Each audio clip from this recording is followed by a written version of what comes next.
আসসালামু আলাইকুম সুপ্রিয় শিক্ষার্থী বৃন্দ, আশা করি সবাই ভালো আছো। আমিও আল্লাহর রহমতে ভালো আছি। কেরামতপুর এমএস উচ্চ বিদ্যালয় কর্তৃক আয়োজিত আজকের অনলাইন ক্লাসে তোমাদের সবাইকে স্বাগতম জানাচ্ছি। আমি মোহাম্মদ শাহজাহান, সহকারী শিক্ষক, ব্যবসায় শিক্ষা। সুপ্রিয় শিক্ষার্থীবৃন্দ, আজকে আমরা আলোচনা করব নবম দশম শ্রেণীর হিসাব বিজ্ঞান অধ্যায় ষষ্ঠ অধ্যায়ের প্রথমে আমরা আলোচনা করব জাবেদা নিয়ে। জাবেদা কি প্রথমে আমরা জানব, বা জাবেদা কাকে বলে। তাহলে আসো আমরা প্রথমে জেনে নিই জাবেদা কাকে বলে। জাবেদা কাকে বলে?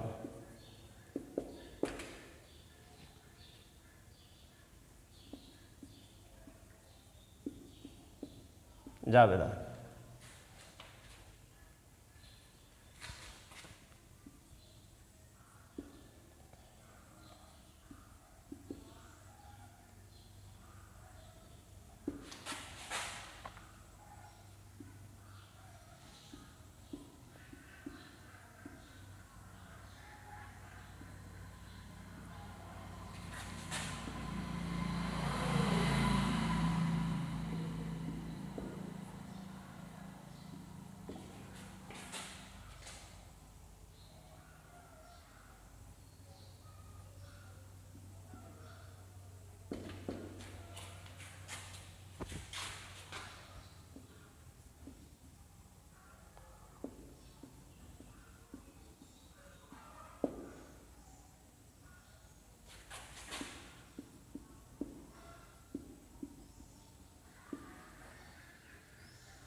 তাহলে জাবেদা কাকে বলে?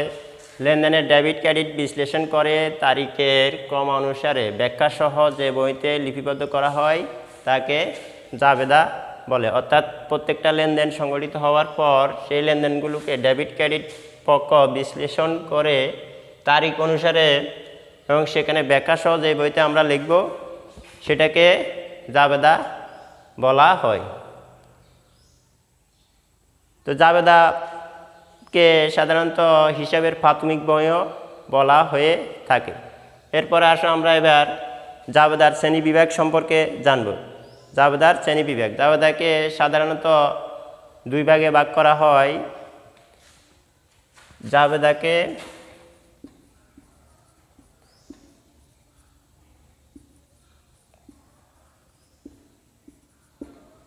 প্রধানত দুই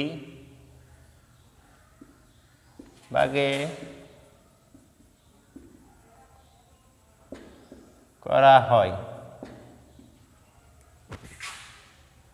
এক নাম্বার হচ্ছে বিশেষ জাবেদা,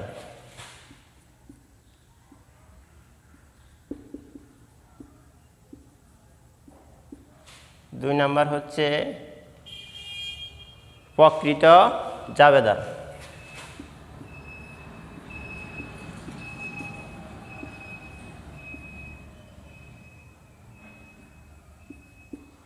বিশেষ জাবেদা, প্রকৃত জাবেদা, এই প্রধানত জাবেদাকে প্রথমত দুই ভাগে ভাগ করা হয়, বিশেষ জাবেদা আর দুই নাম্বার হচ্ছে প্রকৃত জাবেদা। এরপর প্রত্যেকটা জাবেদা অর্থাৎ বিশেষ জাবেদা এবং প্রকৃত জাবেদাকে আবারও কয়েকটা ভাগে ভাগ করা হয়েছে। তাহলে বিশেষ জাবেদাকে ভাগ করা হয়েছে 6 ভাগে। বিশেষ জাবেদাকে ভাগ করা হয়েছে 6 ভাগে। একটা হচ্ছে ক্রয় জাবেদা, বিক্রয় জাবেদা, ক্রয় ফেরত জাবেদা, বিক্রয়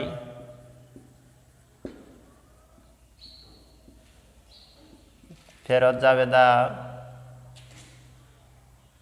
নগদ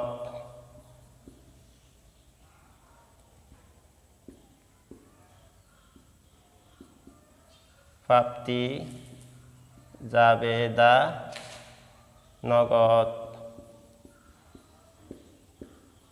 প্রদান জাবেদা। তাহলে বিশেষ জাবেদাকে আমরা 6 ভাগে ভাগ করতে পারি: ক্রয় জাবেদা, বিক্রয় জাবেদা, ক্রয় ফেরত জাবেদা, বিক্রয় ফেরত জাবেদা, নগদ প্রাপ্তি জাবেদা এবং নগদ প্রদান জাবেদা। এরপরে প্রকৃত জাবেদাকে আবার কয়েকটি শ্রেণীতে ভাগ করা হয়েছে।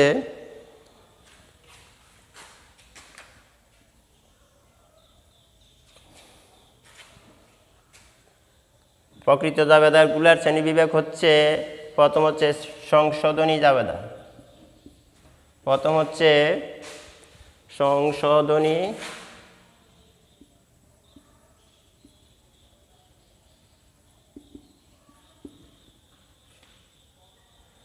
সংশোধনী জাবেদা, সংশোধনী জাবেদা। তারপরে দ্বিতীয় নাম্বার হচ্ছে সমন্বয় জাবেদা,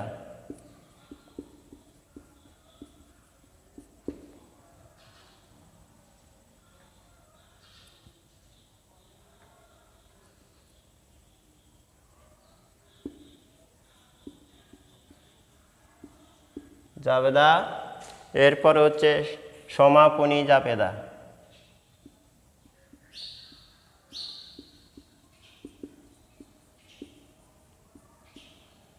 সমাপনী জাবেদা। তারপর হচ্ছে প্রারম্ভিক জাবেদা,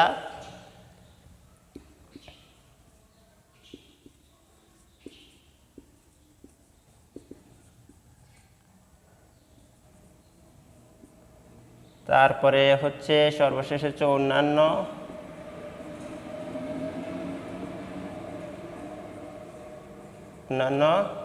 জাবেদা। তাহলে আমরা জাবেদার শ্রেণী বিভাগ পেলাম। জাবেদাকে প্রথমত 2টি ভাগে ভাগ করা হয়: বিশেষ জাবেদা, প্রকৃত জাবেদা। এরপরে প্রত্যেকটা ভাগকে আবার কতগুলো ভাগে বিভক্ত করা হয়েছে। বিশেষ জাবেদাকে ভাগ করা হয়েছে 6টি ভাগে। সেগুলো হচ্ছে ক্রয় জাবেদা, বিক্রয় জাবেদা, ক্রয় ফেরত জাবেদা, ক্রয় বিক্রয় ফেরত জাবেদা, নগদ প্রাপ্তি জাবেদা, নগদ প্রদান জাবেদা। এরপরে আবার আমরা প্রকৃত জাবেদার শ্রেণী বিভাগ পেলাম: সংশোধনী জাবেদা, সমন্বয় জাবেদা, সমাপনী জাবেদা, প্রারম্ভিক জাবেদা এবং অন্যান্য জাবেদা। সুপ্রিয় শিক্ষার্থীবৃন্দু, তোমরা আশা করি জাবেদা কি এবং জাবেদার শ্রেণী বিভাগ বুঝতে পেরেছ। এবার আসো আমরা এখন জাবেদা করার জন্য যে কলাম আছে, সেই কলাম অর্থাৎ চক জাবেদার জন্য যে জাবেদাকে একটা নির্ধারিত চকের মধ্যেই অন্তর্ভুক্ত করেই জাবেদাভুক্ত করতে হয়। তো আমরা আজকে এখন সেই চক সম্পর্কে জানব এবং প্রত্যেকটা কলাম সম্পর্কে বিস্তারিত জেনে নিব।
তাহলে আমরা এখন জাবেদার একটা নমুনা ছক অঙ্কন করলাম। তো প্রথমে জাবেদা করতে হলে আমাকে একটি ছক অঙ্কন করতে হবে। আর জাবেদার ছকে সাধারণত 5টি কলাম অন্তর্ভুক্ত থাকবে। 5টি কলাম অন্তর্ভুক্ত থাকবে। প্রথম কলাম তারিখ, দ্বিতীয় কলাম হবে বিবরণ অথবা ব্যাখ্যাসহ হিসাবের নাম, তৃতীয় কলাম খতিয়ান পৃষ্ঠা, চতুর্থ কলাম ডেবিট টাকা, পঞ্চম কলাম ক্রেডিট টাকা। আসলে এবার আমরা প্রত্যেকটা কলাম সম্পর্কে জেনে নিই। তারিখ, এখানে প্রত্যেকটা লেনদেনের যে তারিখ থাকবে উল্লিখিত তারিখটা কমা অনুসারে এই তারিখের কলামে আমাদেরকে লিপিবদ্ধ করতে হবে। এরপরে প্রত্যেকটা লেনদেন যে পক্ষ থাকে, যে ব্যাখ্যাটা থাকবে, অর্থাৎ দুইটা পক্ষ, সেই ব্যাখ্যাগুলোর বিবরণ অথবা ব্যাখ্যা সহ যে হিসাবের নাম ওই কলামের মধ্যে এই প্রত্যেকটা লেনদেনে যে দুইটা পক্ষ ডেবিট ক্রেডিট সহ সেগুলো বিবরণের কলামে অন্তর্ভুক্ত হবে। এরপরে তৃতীয় কলাম খতিয়ান পৃষ্ঠা। যদি আমাদের এখানে খতিয়ান পৃষ্ঠাটা বাধ্যতামূলক কলাম থাকবে, তবে জাবেদার ক্ষেত্রে আমাদের খতিয়ান পৃষ্ঠাতে কোনো রকমের কোনো কিছু লেখার প্রয়োজন নাই। এরপরে ডেবিট টাকা, ডেবিট পক্ষ থেকে আমরা যে টাকাটা পাবো সেখানে ডেবিটের কলামে ডেবিট পক্ষের টাকাটা অন্তর্ভুক্ত হবে।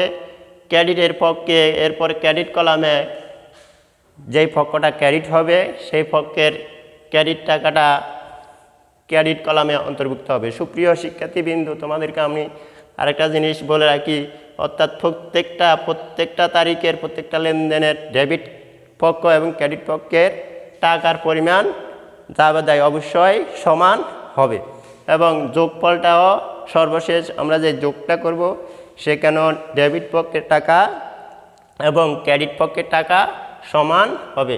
সুপ্রিয় শিক্ষার্থীবৃন্দু, তোমরা আশা করি বুঝতে পেরেছ যে জাবেদার জন্য যে ছক প্রয়োজন, সেই ছকটা সম্পর্কে তোমরা ধারণা পেয়েছ এবং প্রত্যেকটা কলাম সম্পর্কে তোমাদের মোটামুটি ধারণা হয়েছে। আশা করি তোমরা নিজেরাই এই ছকের মাধ্যমে জাবেদা করতে পারবে। আমরা পরবর্তী ক্লাসে চেষ্টা করব এই ছক অনুসারে কয়েকটা লেনদেনের জাবেদা করার জন্য। সে পর্যন্ত তোমরা ভালো থাকবে এই আশাবাদ ব্যক্ত রেখে আজকের মতো অনলাইন ক্লাস এখানে শেষ করছি। সবাই ভালো থাকবে, সুস্থ থাকবে। আসসালামু আলাইকুম, আল্লাহ হাফেজ।